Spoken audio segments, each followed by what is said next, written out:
I'm delighted now to welcome to Tipp GAA TV the new CEO of Tipperary GAA County Board, Murtagh Brennan. Murtagh, you're welcome. Thanks, Jonathan. So Murtagh, a big appointment for yourself back in November of last year. You took up the role on the 1st of January this year. How has it been for you so far? It's been a steep learning curve, Jonathan. It's a very busy number. As you know, Tipperary GAA runs along many different lines of operations. We have between our club, between our county teams, our finances, our infrastructure and communications. So there's an awful lot to learn. It's been a steep learning curve, but fortunately enough I've been surrounded by good people and getting great guidance and advice from outgoing Secretary Tim Floyd and the members of the executive also.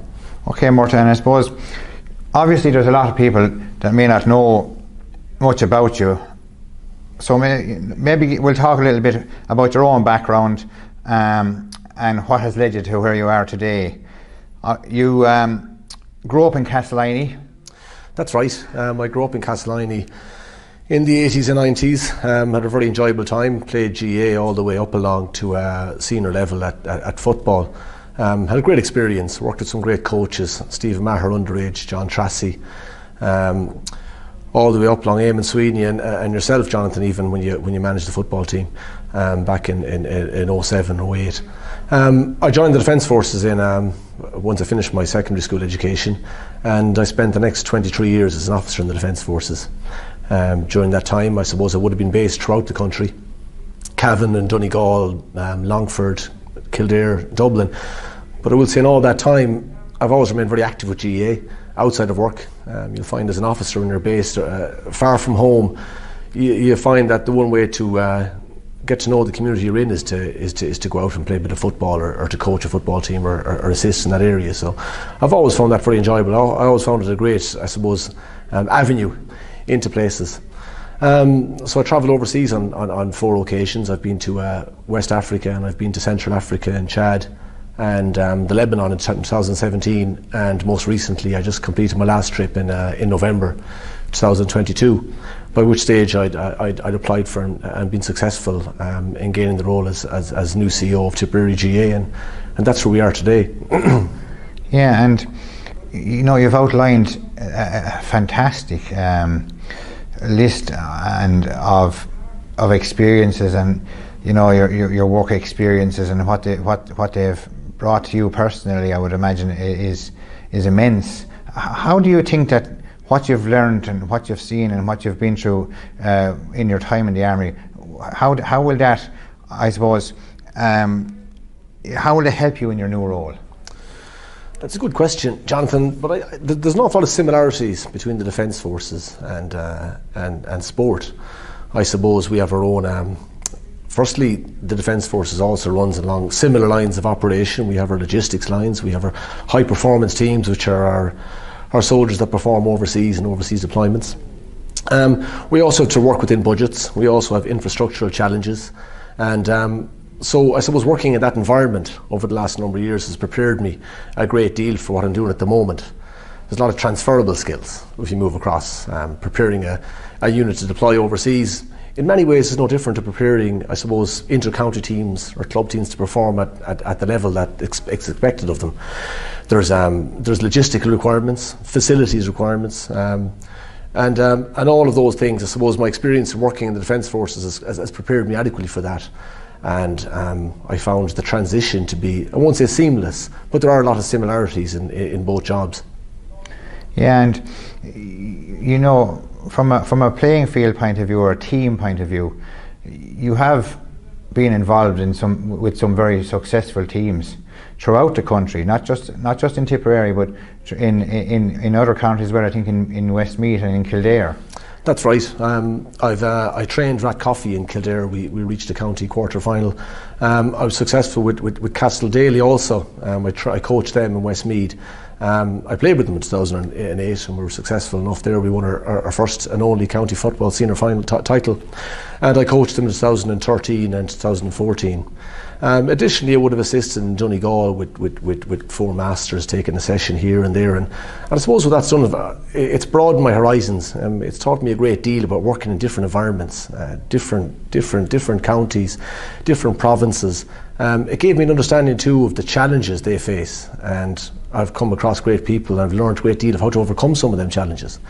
So I'd like to think all of those experiences have kind of brought me to here, and I suppose most recently I had the most wonderful experience working with Loughmore Castellini as a strength and conditioning coach in 2020 and 2021, and we had a very successful conclusion in 2021. So I suppose I've seen I'm fortunate enough to gain an understanding from GAA from both the playing perspective, the coaching perspective, and now from an administrative and managing perspective. And if we look to the future, so Murtagh, your vision for Tipperary GAA going forward? Well, I suppose first and foremost my main intent would be to ensure to every individual in Tipperary stays playing the game for as long as possible, to the highest level as possible. How do we do that? I suppose we do that again by focusing, as I said, on our lines of operations, to ensure that we manage our communication lines, our infrastructure lines, our high performance lines, our club lines, and also, most importantly, our financial lines, to ensure that, I suppose, in many ways our level of ambition is matched by our resources. You speak to a lot of people in Tipperary, and they're very ambitious. People want they want great things for all our teams, but I suppose the most important thing in place is that we have to match that with proper resources, and by doing that, then you have to look at the financial side of the house.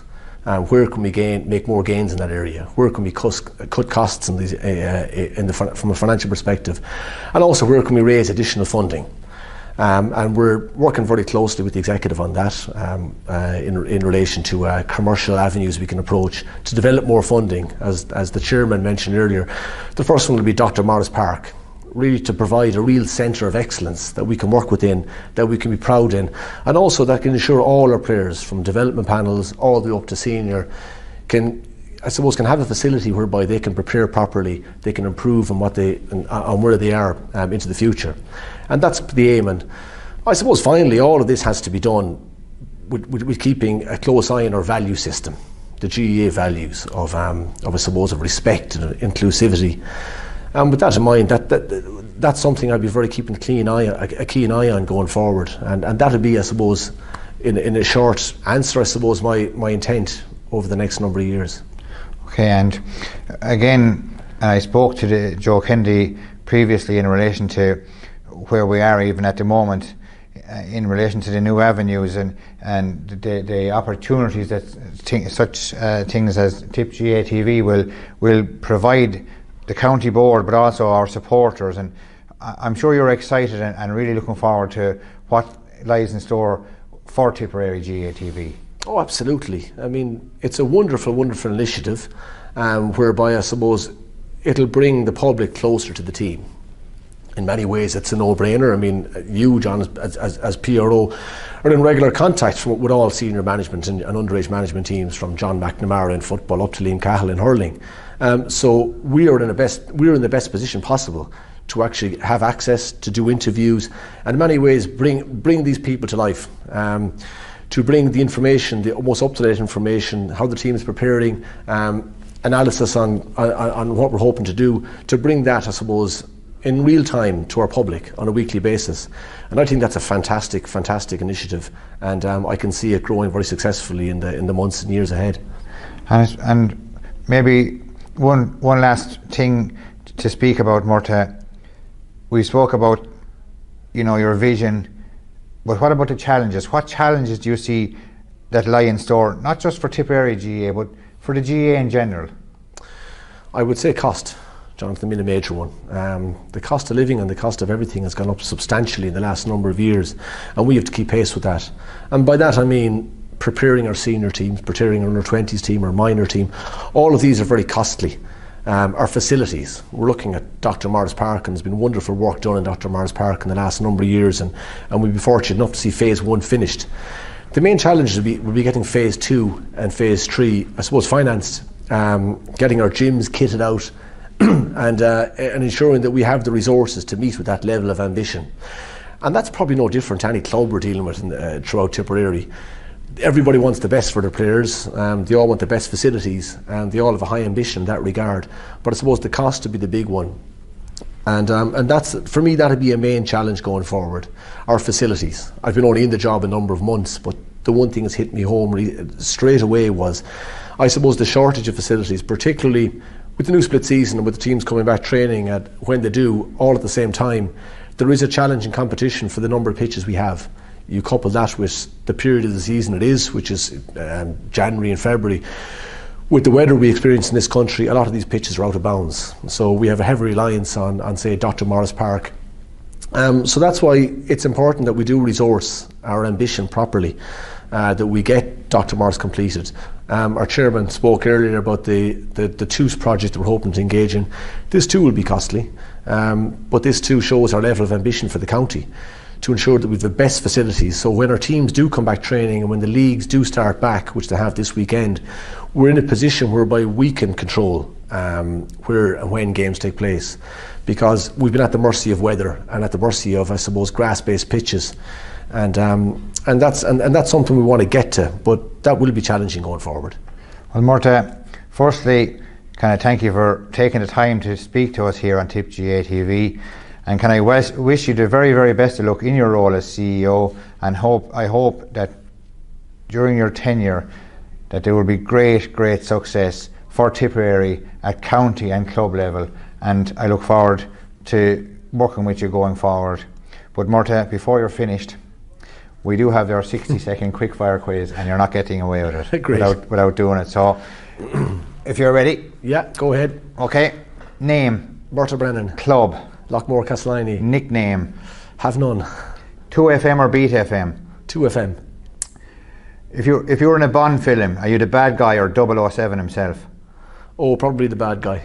Action blockbuster or side-splitting comedy? Side-splitting comedy. Who would you be on Stars in Their Eyes? I haven't watched it, sorry. Night in with herself or night out with the lads? Night out with the lads. Protein shake or pasta bake? Pasta bake. Blonde or brunette? Blonde. Una Healy or the two Johnnies? Una Healy. Leg or breast of chicken? Breast. Chicken. Love Island or I'm a Celebrity? I'm a Celebrity. Shark or dolphin? Shark.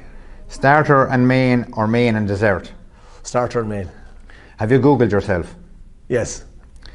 Automatic or manual? Manual. Most famous person on your phone? Noel McGrath. Tell us something we don't already know about you.